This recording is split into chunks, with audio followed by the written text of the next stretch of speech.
امروز مهمان برنامه ما کسیه که جمله معروفی در کل ایران همه شنیدن که میگن خدا این آدم رو بغل کرده. کسی نیست جز شهریار فوتبال ایران آقای علی دایی. آقای دایی سلام. آقای دایی حالتون خوبه؟ قربانتون منم خدمت تمام کسایی که این برنامه شما رو میبینن سلام و عرض ادب. زنده باشید.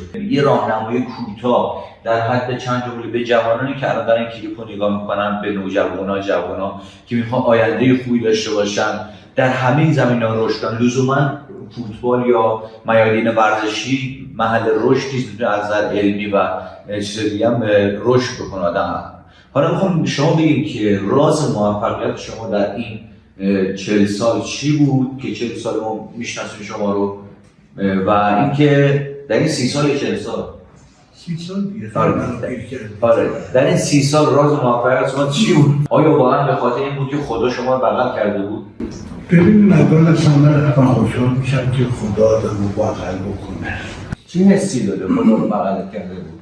ببین بغلم کرده بود، نه شاید الان من بغلم کرده باشی. مطمئناً آدم بعضی موقعا من تو زندگی خیلی بالا پایین داشتم، خیلی چیزا دیدم، اما همیشه به اون نخیر رسیده، هیچ کاری نشده.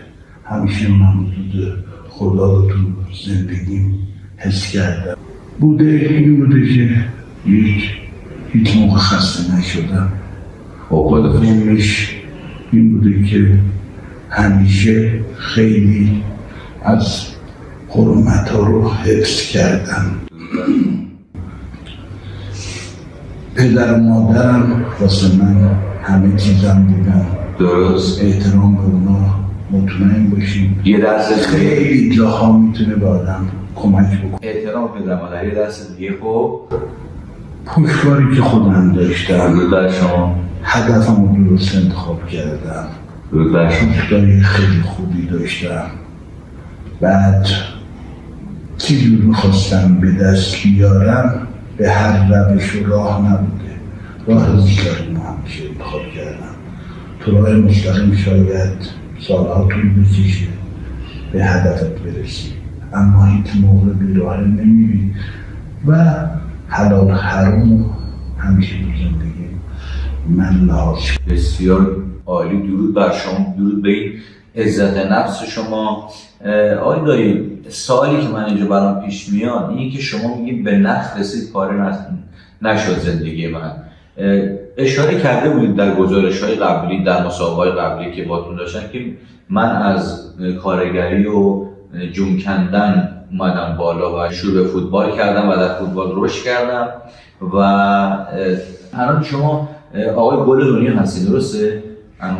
فعلا آره. به نظر رونالدو رکورد شما میزنه؟ این هر رکوردی واسه شکسته شدنه، چه بهتر که کسی مثل رونالدو. خب پس ناراحت نمیشید؟ اصلا ابدا. ببین این بزرگمنشی به اینه. نه همونطور که ببخشید من رکورد زدم فرد زندگیم ایجاد نشد. الانش هم همینطوره، رکوردم رو بزنم چه اتفاقی میخواد بیفته. این مناعت تام از خودش سوال میکنن، میگه چه بهتر که یه کسی مثل رونالدو بیاد رکورد منو بزنه. یعنی آره رونالدو آدم کمی نیست. شما فوتبال هنوز بازی میکنی؟ من زانوم خرابه. کلاً ورزش حرفه‌ای بعدا تبعاتش مشخص میشه و ما از این قاعده مستثنا نیستیم. من فقط اینو تو زندگیم درک کردم، فهمیدم این بوده که باید از یه سری چیزا آدم بگذره تا به یه سری چیزای دیگه برسه. خیلی از زمان من بودن که از من فوتبالشون بهتر بود، همه چیزشون بهتر بود، اما اون گذشتی که من کردم اینا گذشته رو نداشتن. درست. اگر نه خیلی بهتر میتونستم بشم. بعدشم من همیشه اعتقاد دارم همه چیز دست اون بالاییه. درست. این که تمام مردم ایران، تمام تیم‌های فوتبال، حالا پرسپولیس، استقلال و تماما کلا کسانی که علاقه‌مند به ورزش و فوتبال و غیره هستن چجوری که استقلالیان شما رو دوست دارن، همه باشگاه شما رو دوست دارن و اینکه از همه اینا مهمتر عامه مردم ایران شما رو دوست دارن و براتون احترام خاصی قائلن؟ این احترام و این جبروت و این مقام بالا رو اینم خدا به شما عطا کرده، چجوری به دستش آوردید؟ ببینید مطمئناً این یه محبت الهیه و لطف مردمه.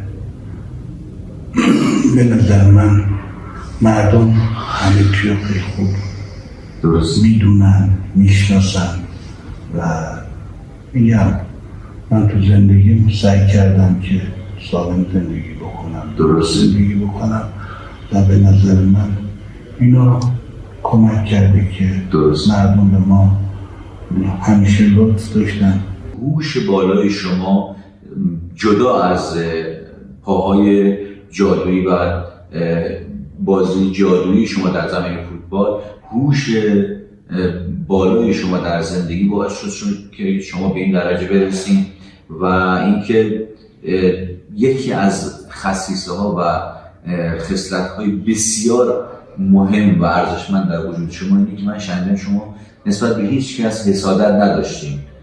من ببینین، من اصلا اگه به خود دادم به دیگران فکر کنه چی کار میکنن چی کار نمیکنن خودش نمیتونه موفق بشه. من همیشه گفتم اصلا یعنی از بچگی یاد گرفتم که واسه دشمنم هم بخوام. چرا خوب؟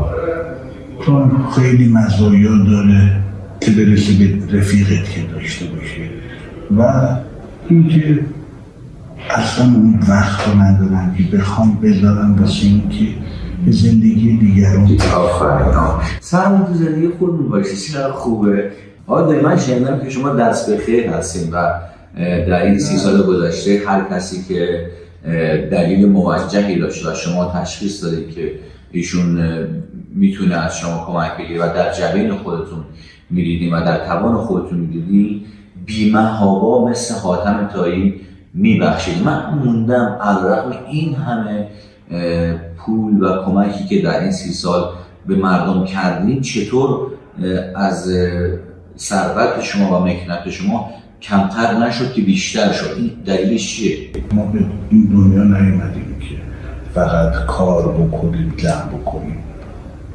من به نظر من یعنی الان چند وقت به این نتیجه رسیدم که ما به دنیا اومدیم که دست همدیگه رو بگیریم. این مفهوم زندگی برای شماست؟ مطمئناً مفهوم زندگی واسه همه باید این باشه. درسته. ما اومدیم خوبی بکنیم، اومدیم دست همدیگه رو بگیریم. همونطور که ما بچه بودیم همه از همسایه هاشون خبر داشتن، دستشون رو میگرفتن، اما متاسفانه الان خیلی وقت هاست که ما خودمون از مثلا خانواده‌مون خبر نداریم، فامیل نزدیک خبر نداریم. میگم متاسفانه این اتفاقات افتاده. بعد اونم من یه نفر آدمم اندازه رستم اگه بتونم کمک میکنم. خیلی وقت بوده که نتونستم، نداشتم بکنم و خیلی چیزا شاید به آدم اون حس خوبه رو نده. درسته. دستی گرفتن شاید یه نفر رو یه کار کوچولو بکنی.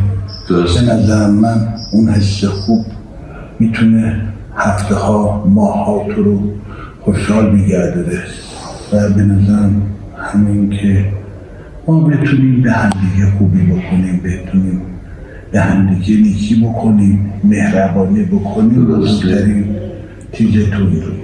برنامه‌ریزیتون برای زندگی چیه و چه توصیه دارین که مردم و جوان‌ها بدونن که در آینده باید چی کار بکنن که موفق بشن؟ ببینید من به فوتبال هیچ موقع به عنوان شغل نگاه نکردم. چند سالی که خارج از ایران بودم من تونستم از فوتبال درآمدی کسب بکنم و یعنی من توی ایران از فوتبال درآمد. زیباترین گلی که زدید چه گلی بوده؟ همه گلام به نظر خودم نه توی یکی از باشگاه‌های اروپا. نه همه گلی که یه گل معرکه زدید. من گلی بوده که به میلان زدم هالیووده که تو برلین اشتوتگارت زدم. به کایزرلاترن موقعی که بیلفلد بودم اصلا من 2 ضربه سر زدم که همون 2 ضربه سر باعث شد که من برم بایر مونیخ. باید چه درود بر شما. میگم همه اینا مال گذشته، الان باید به حال و آینده. همین حوزه الان که تو این موقعیت هستیم، از الان به بعد میخواید چیکار کنید؟ اگه یه روز من رسیدم به موقعیت شما بدونم که بعد چیکار باید بکنم، چون شما الان دانش پیدا کردید.